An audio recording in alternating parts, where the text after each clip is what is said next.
everybody. This is Dr. Novak. Welcome to my channel. I'm going to give you a little bit of an update on the 40-gallon breeder that I redid. If this is your first time here, I redid the plenum.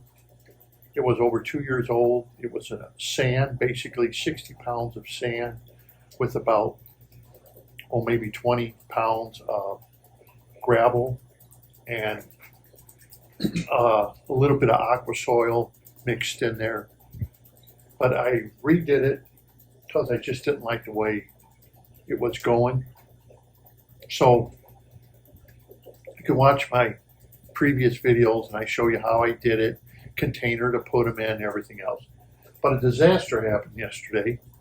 I came out to Lanai and my Goby that I've had for a few years was laying on the ground, dead, jumped out of the tank. Why, I don't know. But that's the same Goby I showed you spawning, taking care of the eggs, the same male Goby. And after they spawn, they get a little aggressive, and he chased the female out of the tank. And one morning I found her on the ground. So he was in there, the antique tank, for a while. Then I moved him to the 90-gallon tank. And I noticed he was eating anything that was smaller than him, smaller fishes or anything he was eating. So I thought, I got to get him out of the 90. So that's why I put him in the goldfish aquarium. He didn't seem to bother anything that was bigger than his mouth. So he was a very, what can I say, docile fish. Once he was with other fish that were just too big for him.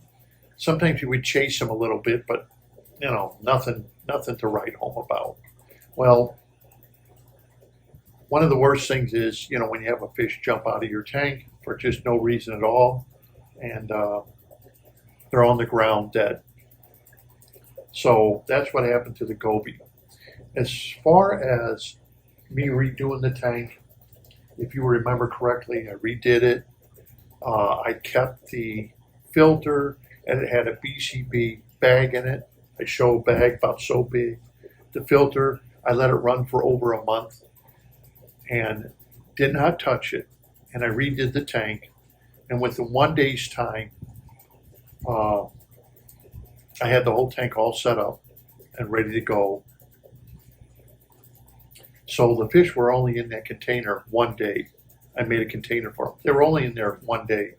And then I moved them over to the aquarium. And I used a bottle of Fritzine 7 to help establish the plenum.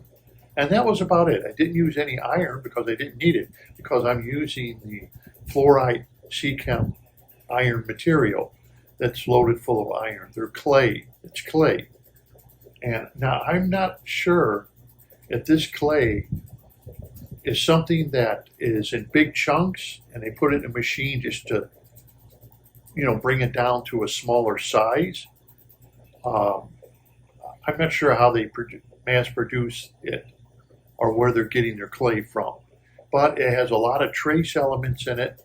And one of the trace elements, of course, are iron and manganese. And so it has a lot of good trace elements that plants would need. So, and being that it's clay, but like I said, it is a very hard clay, very hard.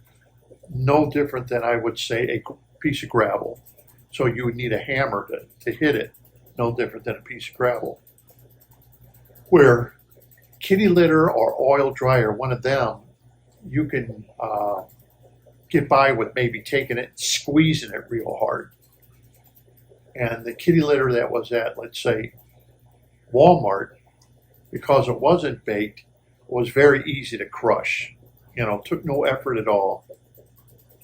And when I took the Walmart kitty litter and put it in bags, and then I took it out in the bag, let it dry out, it just turned into a brick.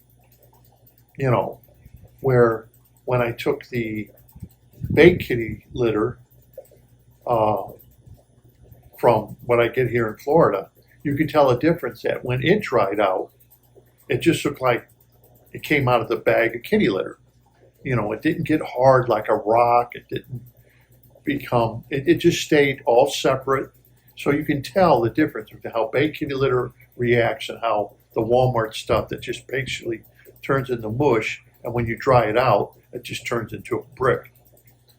So I would prefer that the BCB bags, they were okay with that kitty litter in the bags, the Walmart. But for the making the plenum, I would go with only the oil dry safety zorb or something like that. You don't really have to add anything to it because it will attract ions out of the water.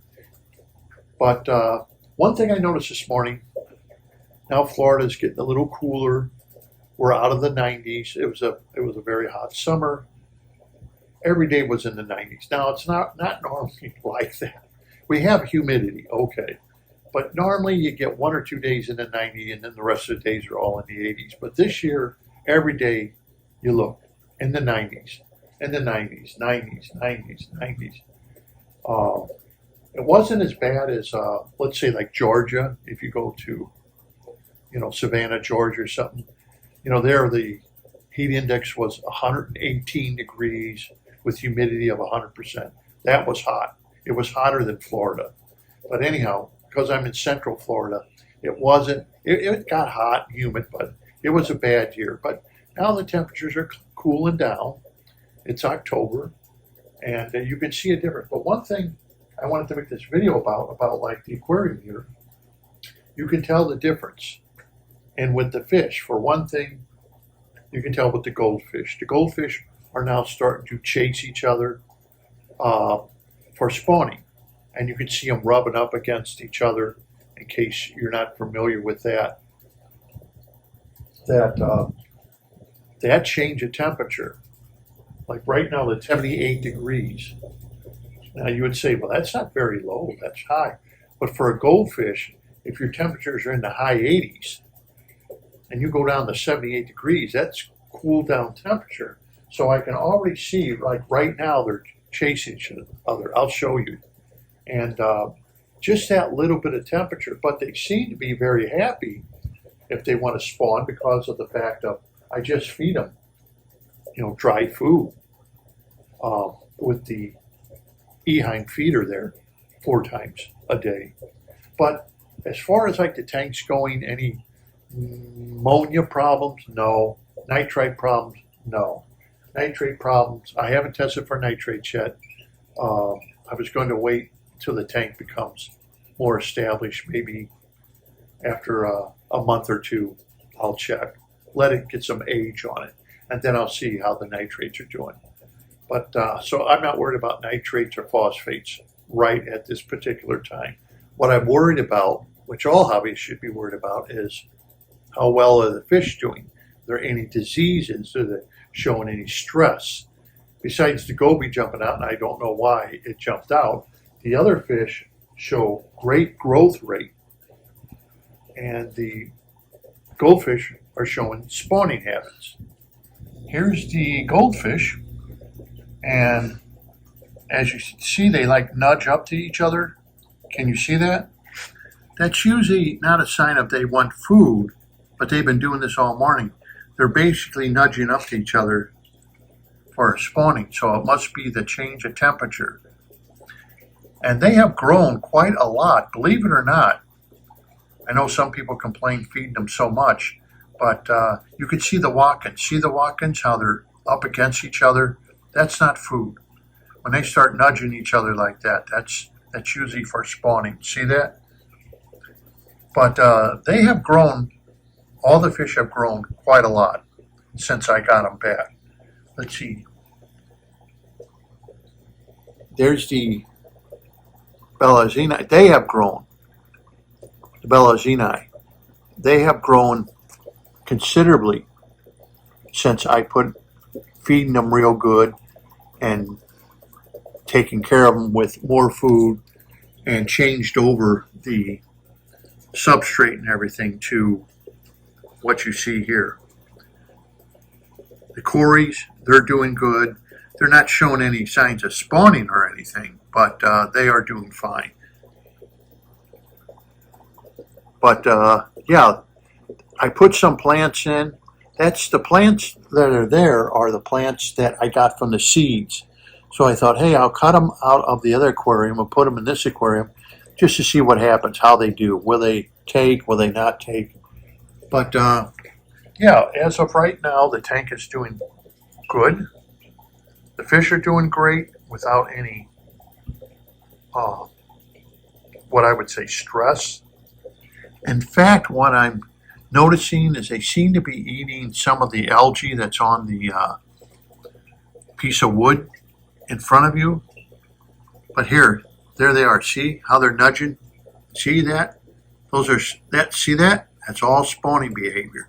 So just that little bit of temperature change is triggering the goldfish for spawning. And like I said, the Pelagina, they've really grown. And I've only had them about a month. And in that month or month and a half that I've had them, they definitely have shown great and tremendous growth rate for those cichlids, which I'm very happy. So anyhow, I just thought I'd give you an update on the tank, because everybody likes updates. I want to see, well, how's everything doing? Is it doing great? If it's not, but the tank seems to be doing great. The fish seem to be getting along, and the only trouble I had was losing my Goby. But other than that, no complaints. So until next time, this is Dr. Novak. Thank you for watching. Don't forget to subscribe. And until next time, happy fish keeping.